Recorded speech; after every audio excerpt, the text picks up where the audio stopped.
I would like to thank my sasser for sending me this update involving this screw-face piece of shit by the name of Sean Urbanski. And it's so interesting because I actually did look up his name on Google a couple days ago around the time this article dropped, but it must have dropped maybe soon after and I didn't catch it. So now we know why they kept pushing the trial back. And you know what? I'm not even surprised because I called it back in January. The last time I believe I did an update involving this shit stain. So according to this article I'm going to read, it says prosecutors will not seek the death penalty against Sean Urbanski for the role he played in the murder of Richard Collins III. Mind you, Sean Urbanski is a staunch white supremacist who belong to white supremacist groups, especially those online.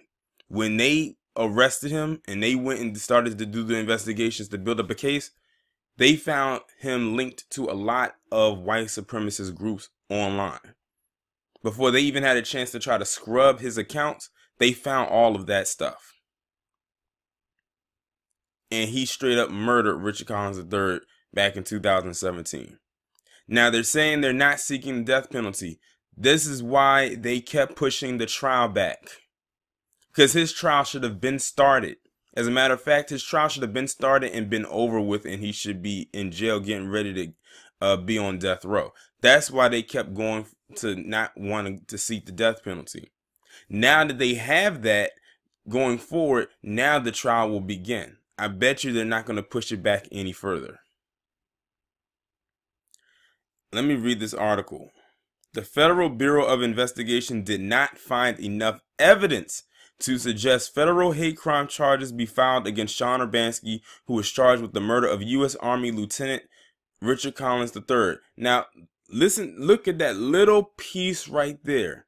U.S. Army Lieutenant. Isn't that a branch of the military? You know, the same military that white people claim they love so much. You know, the all patriotic red, white, and blue, always draping themselves in the flag that palm color people love so much. Where is their outrage about this? They should be the ones that's the maddest the most, next to us. But you don't hear anything. I have not heard one thing come out of their mouth since this guy was murdered. Since then. Let me say it again. He was a U.S. Army lieutenant, which means he was in a branch of the military. He pretty much damn near had... I'm sorry about that. I don't know how that happened. I didn't click anything. But like I said, he pretty much had rank. And this piece of shit killed him. And I don't hear none of you who claim to love the military personnel so much say a word about it. At least not in the way that you should. But I bet you if the roles were reversed and Sean Urbanski was the U.S. Army Lieutenant and Richard Collins III would have been the ones who did it, they would have been saying, oh, he's a thug and he deserves the death penalty.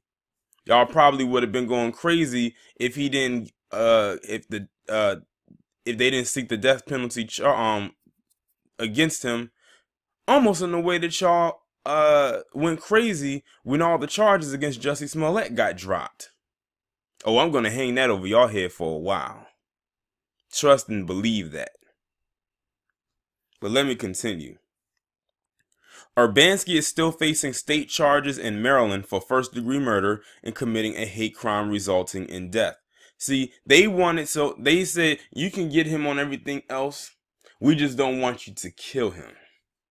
Even though that's what he deserves for what he did.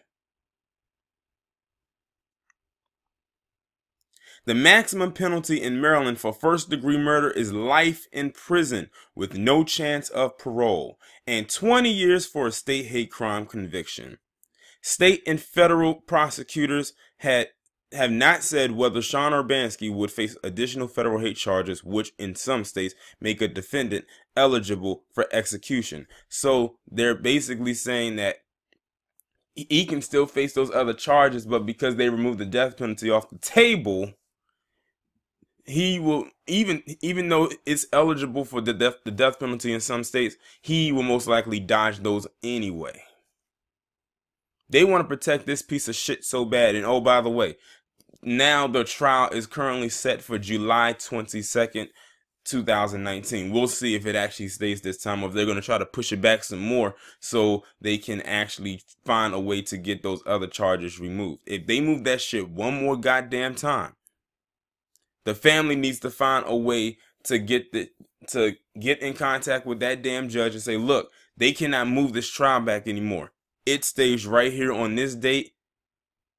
Stop trying to save this person that killed our loved one days before he was supposed to graduate. Like, they're literally trying to save this piece of shit after what he did. I can't say on here what I really want to say, so you're gonna have to literally interpret it for me. But let's just put it this way. Sean Urbanski should have been dealt with way before there was even the thought of a trial to come up for him. Now take that however you like. I know Richard Collins III, I know his family is going through it right now and have been going through it for the last going on 2 years, because it'll be 2 years in May. Like I said, the trial for this thing was supposed to occur last year.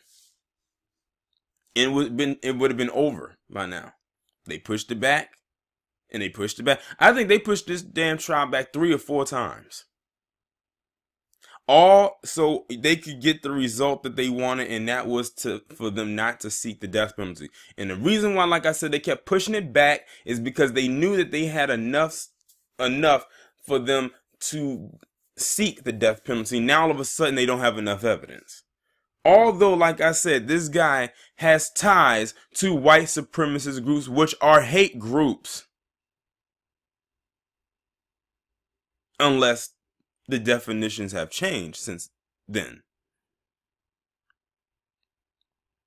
But they keep trying to save him. See, the thing is, they got Dylan Roof. They got him.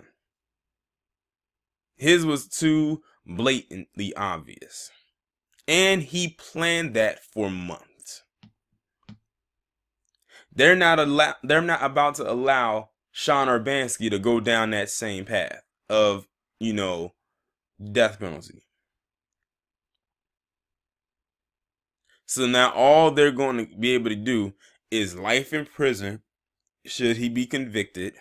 And I have to say it like that, and I hate to have to say it like that, because they're like I said, they want him to have as little time in prison as possible, and if they're lucky, none at all.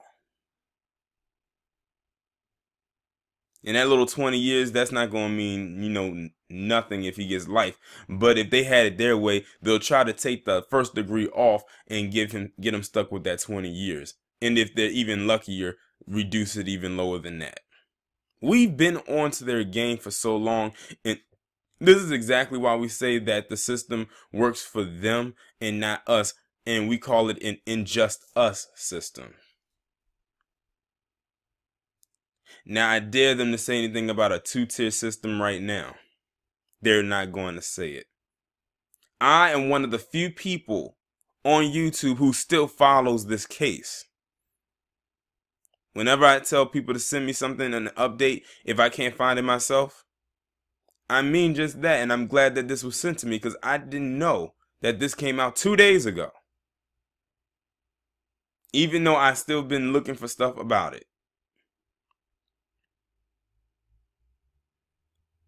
But this is pretty much the latest update right now. We'll see what comes in the next update to come. I guess hopefully the next time there's an update, maybe it'll be an announcement that the trial has begun and not pushed back again for a fourth or fifth time. Y'all let me know what you think about this down in the comments, and I will talk to you in the next one.